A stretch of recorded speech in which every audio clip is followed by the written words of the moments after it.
Experience let's see कि 17 मार्च 2024 के लिए divine message, goddess guidance, universal message क्या है। आज यूनिवर्स आपसे क्या कहना चाहते हैं, आपको क्या गाइड करना चाहते हैं। सो लेट्स सी कि क्या मैसेजेस हमें मिलते हैं आज के लिए।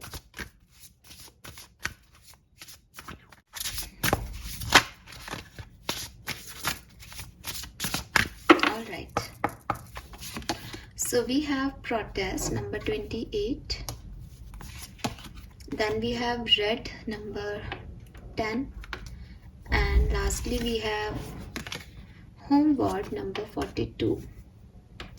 okay, ओवरऑल एनर्जी में यहाँ है मिरर नंबर 4.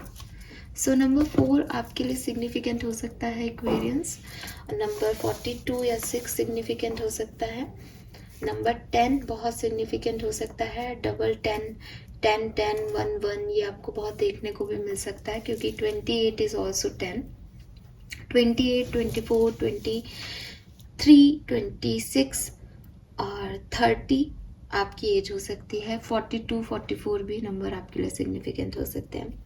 आपका जन्मांक मूलांक 1 हो, जनवरी का महीना आपके लिए सिग्निफिकेंट हो, अक्टूबर का महीना आपके लिए सिग्निफिकेंट हो, या जून का महीना, अप्रैल का महीना आपके लिए सिग्निफिकेंट हो, और 8 नंबर आपका जन्मांक मूलांक हो, या अगस्त का महीना आपके लिए सिग्निफिकेंट हो, ऐसा पॉसिबल है. किसी के लिए फरवरी का महीना भी सिग्निफिकेंट हो सकता है. सो यहाँ पे जो मैसेजेस मुझे आपके लिए मिल रहे हैं एक्वेरियस, वहाँ सबसे पहले आ रहा है स्टार्ट ए रिवैल्यूएशन. कल मैंने आपकी वीकली रीडिंग की थी, उसमें भी सेम चीज़ थी. उसमें जो ओवरऑल एनर्जी थी हमारे पास वो यही आ रही थी कि चेंज को एक्सेप्टेंस दो. रिवैल्यूएशन को भी कहीं ना कहीं एक जो मतलब है वो यही है कि कुछ चेंज करने का समय है, चेंज के लिए आवाज़ उठाने का समय है, जस्टिस का समय है.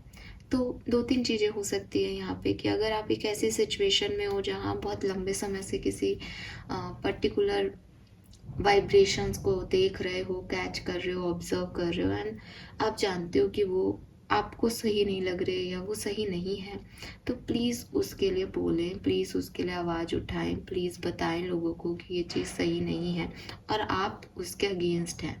चुपचाप रहने से, उस चीज़ को सहते रहने से वो चीज़ें जो हैं वो आपको परेशान करेंगी, या वो चीज़ें आप किसी गलत का साथ दे रहे हो. अगर कहते हैं ना कि अगर आप चुप हो और आप अपने सामने किसी कुछ गलत होता हुआ देख रहे हो तो भी आप उतने ही दोषी हो, क्योंकि आप उस गलत का साथ दे रहे हो, आप भी कम दोषी नहीं हो वहाँ पे.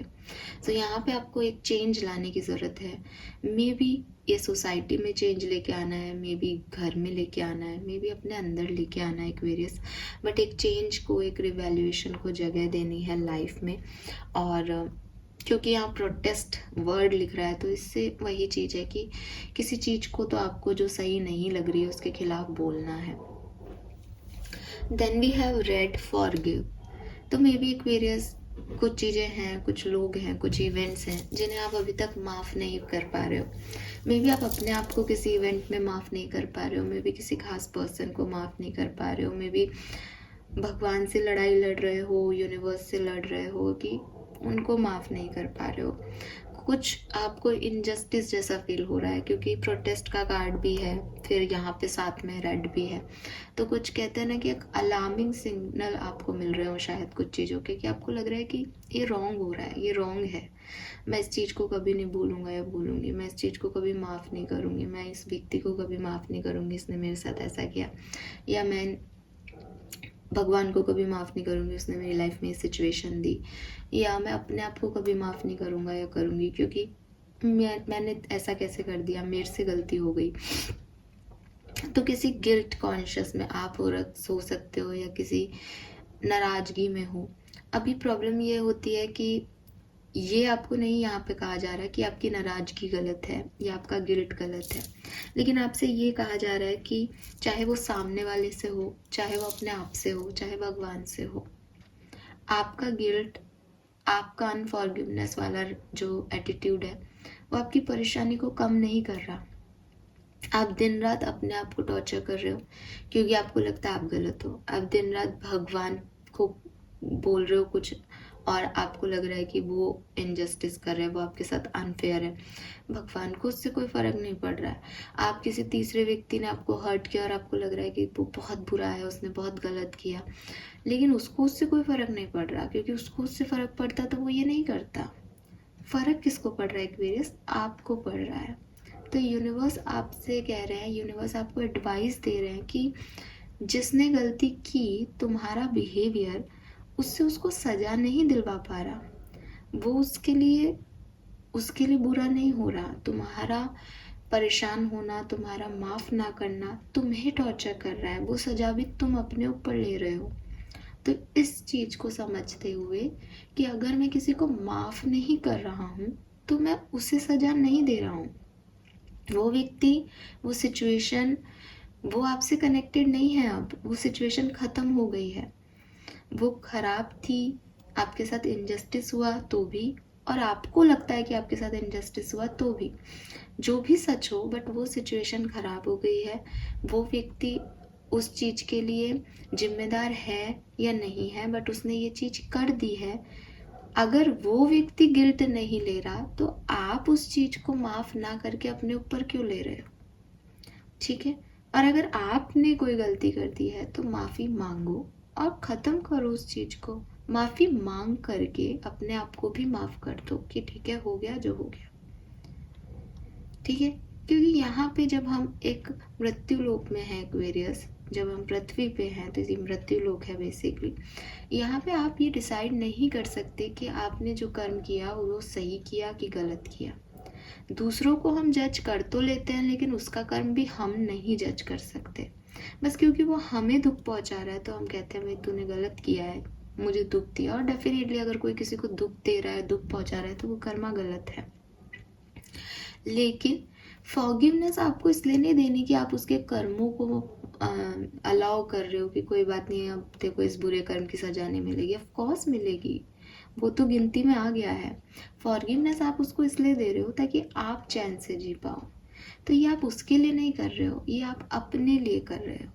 और अपने आप को इतना प्यार करना, इतना तो अपन डिज़र्व करते हैं कि अपनी हीलिंग के लिए अपन फालतू के द्वंद्व ना पालें। तो आपको कहा जा रहा है कि आप प्लीज़ फॉरगिव करें सिचुएशन में, जहाँ पे भी आप हो। जिस किसी को भी माफ़ करना बाकी रह गया उसे माफ़ करें। कोई पास्ट सिचुएशन है जो अभी तक अटकी हुई है तो उसे रिलीज़ करें। प्रेजेंट सिचुएशन में किसी से नाराज़ हो, माफ़ करो। नाराज़गी दूर करने का मतलब ये नहीं कि उसके पास चले जाओ या वो आ रहा है तो उसको अपना लो। नहीं मन मान रहा कि इसको अपना लिया जाए, मत करो।